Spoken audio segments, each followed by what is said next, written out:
नहमदुहु व नुसल्ली अला रसूलिहिल करीम अम्मा बाद फ़ाऊज़ु बिल्लाहि मिनश शैतानिर रजीम बिस्मिल्लाहिर रहमानिर रहीम रब्बि इश्रह ली सदरी व यस्सिर ली अमरी वहलुल उक़दतम मिन लिसानी यफ़क़हू क़ौली रब्बी ज़िदनी इल्मा। अस्सलामु अलैकुम व रहमतुल्लाहि व बरकातुहू। कैसे हैं आप सब लोग? अच्छा जी, आज का टॉपिक है हमारा तिलावत कुरान के अदाब।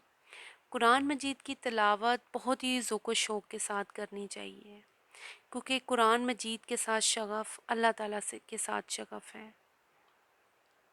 नबी सल्लल्लाहु अलैहि वसल्लम ने फरमाया, मेरी उम्मत के लिए सबसे बेहतरीन इबादत तिलावत कुरान है। सुभान अल्लाह, सबसे बेहतरीन इबादत है, सबसे बेहतरीन इबादत है तिलावत कुरान।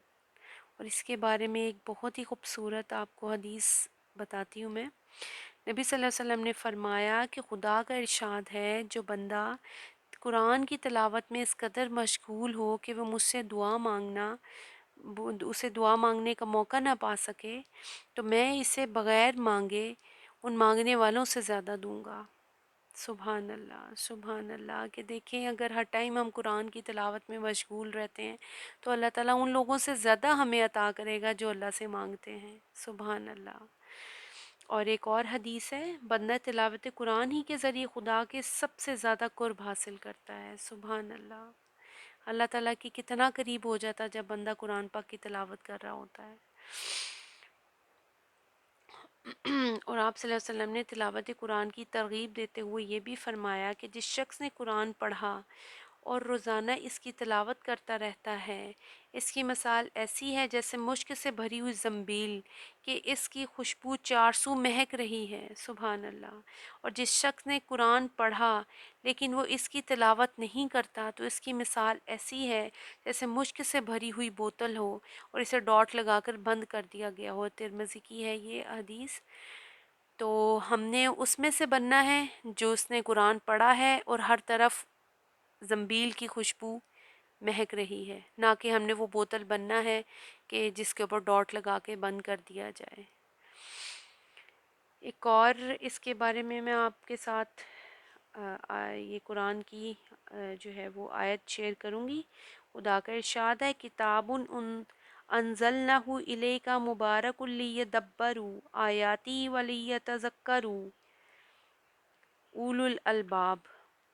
किताब जो हमने आपकी तरफ भेजी बरकत वाली है, ताकि वो इस पर गौर व फिक्र करें और अक्ल वाले इससे नसीहत हासिल करें। बेशक नसीहत तो कुरान से ही है, कुरान पढ़ेंगे तो नसीहत हासिल होगी। नबी सल्लल्लाहु अलैहि वसल्लम का इरशाद है, अपनी आवाज़ और अपने लहजे से कुरान को आरास्ता करो। अबू दाऊद की है ये हदीस। सुभान अल्लाह। कि जितनी खूबसूरत आवाज़ में कुरान को पढ़ेंगे उतना पुरसकून होते जाएंगे और अल्लाह को भी पसंद आएगा। हमें ख़ुद को इतना प्यारा लग रहा होता है जब हम खूबसूरत आवाज़ से कुरान को पढ़ते हैं। वो मज़ा दोबाला हो जाता है, वो सुकून दोबाला हो जाता है। के अलावा नबी सल्लल्लाहु अलैहि वसल्लम एक एक हुर्फ वाजिया करके और एक एक आयत को अलग अलग करके पढ़ा करते थे। नबी सल्लल्लाहु अलैहि वसल्लम का इरशाद है, कुरान पढ़ने वाले से क़यामत के रोज़ कहा जाएगा, जिस ठहराव और खुश दिली के साथ तुम दुनिया में बना सवार को कुरान पढ़ा करते थे, इसी तरह कुरान पढ़ो और हर आयत के सिले में एक दर्जा बुलंद होते जाओ। तुम्हारा ठिकाना तुम्हारी तिलावत की आखिरी आयत के करीब है। सुभान अल्लाह, सुभान अल्लाह। या अल्लाह हमें ऐसा कुरान पढ़ने वाला बना दे, आमीन। ना ज़्यादा ज़ोर से पढ़ना है, ना ज़्यादा आहिस्ता पढ़ना है। कुरान को बहुत ही मोहब्बत से और ठहर ठहर के पढ़ना है। इसके अलावा है 3 दिन से कम कुरान शरीफ ख़त्म करने की ना कोशिश की जाए, क्योंकि नबी सल्लल्लाहु अलैहि वसल्लम ने फरमाया कि जिसने 3 दिन से कम में कुरान पढ़ा, इसने कतन कुरान को नहीं समझा। ज़ाहिर है फिर वो तो रट्टे ही लग रहे होंगे कि बस फटाफट हम कुरान को, जैसे अक्सर होता है रमज़ान के अंदर लोग कुरान को बस कहते हैं हमने इतने कुरान पढ़ लिए, इतने कुरान पढ़ लिए। तो ऐसा बिल्कुल ना करें, बल्कि कुरान को जो है वह समझ कर पढ़ें। अरबी भी में भी बहुत सवाब है, पर जब तक उसको हम तर्जुमे के साथ, तफसीर के साथ नहीं कुरान को पढ़ेंगे, हमें कैसे पता चलेगा कि हमारे अल्लाह ने हमें क्या फ़रमाया है, अल्लाह ताला हमें क्या कह रहे हैं। कुरान पढ़ेंगे तो समझे कुरान एक आईना है जो हमें हमारे दाग धब्बे दिखा देता है। अब ये हमने कैसे देखने हैं ये हमें पता है। कुरान पढ़ेंगे तो पता चलेगा ना क्या बुराइयां हमारे अंदर, तो तभी तो ठीक होंगी वो इंशाल्लाह। اس کے علاوہ میں آپ کے ساتھ ایک آیت اور شیئر کروں گی. اللہم ارزقنی فکورا والتدبرا بما یتلوہ لسانی من کتابک والفہم لہ والمعرفۃ بمعانیہ والنظر فی عجائبہ والعمل بذالک ما بقیت انک علی کل شیء قدیر. خدایا میری زبان تیری کتاب میں سے جو کچھ تلاوت کرے مجھے توفیق دے کہ میں اس میں غور و فکر کروں. آمین.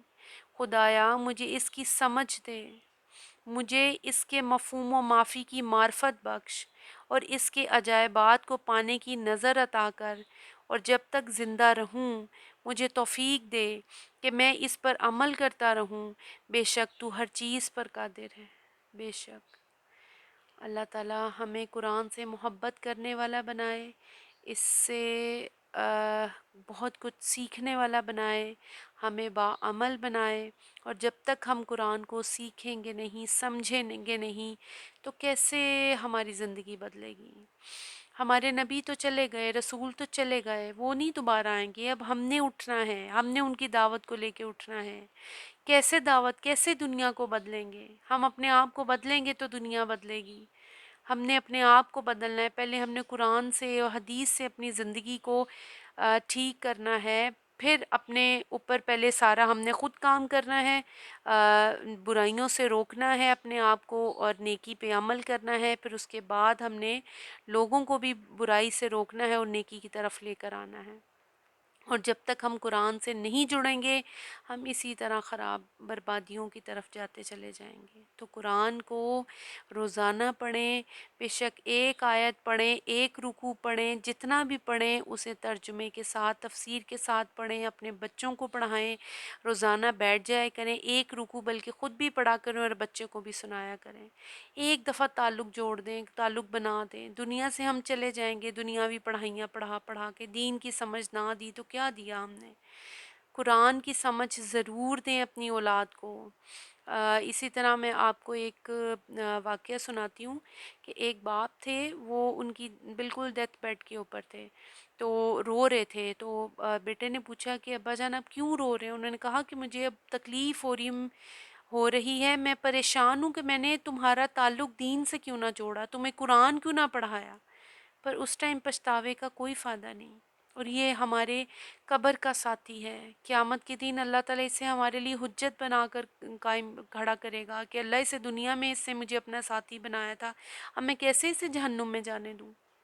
اب ایک مثال ہے کہ ایک بند کمرہ ہے، کہیں سے لائٹ نہیں آ رہی، کتنا خوف آتا ہے ہمیں، کتنا خوف آتا ہے، ڈر جاتے ہیں ہم. اچانک سے ایک لائٹ باریک سی جھری سے آئے باہر سے، ایک دم سے ہمیں تھوڑا سا سکون ہوتا ہے. یا ہمارا کمرہ ایک دم سے لائٹ آ جائے، ایسے منور سا ہو جاتا ہے. تو یہی سوچیں کہ جب ہماری قبر ہوگی بالکل اندھیری ہوگی اور ہم وہاں پر خوف زدہ ہوں گے، اور ایک دم سے لائٹ آئے اور وہ قرآن ہو اور کہے کہ میں تیرا ساتھی ہوں، کیسا خوبصورت منظر ہوگا وہ، کیسا خوبصورت منظر ہوگا کہ قرآن ہمیں تھام لے.